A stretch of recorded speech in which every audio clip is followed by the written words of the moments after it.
Hello everyone, कसे आहात तुम्ही सगळे? तर मी अपूर्वा पुन्हा एकदा माझ्या चॅनलमध्ये तुमचं स्वागत करते. तर काल असंच आमचा प्लॅन झाला की चला पुणे सिटीमध्ये जाऊया आणि मस्त दगडूशेठचं वगैरे दर्शन घेऊया. इथे आम्ही निघालो. जाताना सर्वप्रथम आम्ही चतुःशृंगी देवीला गेलो. खूप सुंदर वातावरण होतं, खूप मस्त वाटत होतं. कधीपासून जायचं होतं पण होतच नव्हतं. तर इथे आम्ही मस्त थोडेफार फोटो क्लिक्स केले, छान देवीचं दर्शन घेतलं. ईशान्वीला पण इथे आम्ही पहिल्यांदाच घेऊन गेलेलो, तर ती पण खूप खुश होती, तिला पण खूप आनंद मिळाला.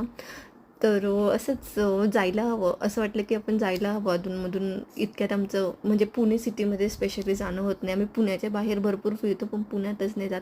तर इथे हे प्रशांतचं BMCC कॉलेज, आम्ही तिथूनच पास बाय झालो, तर म्हणून मी क्लिक केलं. आणि नंतर थेट आम्ही दगडूशेठला गेलो. तर तुम्ही इथे बघू शकता, प्रचंड गर्दी होती रविवार असल्यामुळे. आणि दगडूशेठचं पण छान मस्त एकदम दर्शन झालं, मन खूप खुश झालं.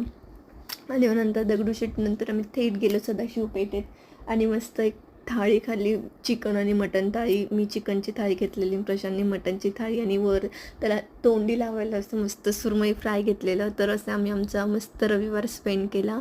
So thank you for watching my mini blog. See you soon.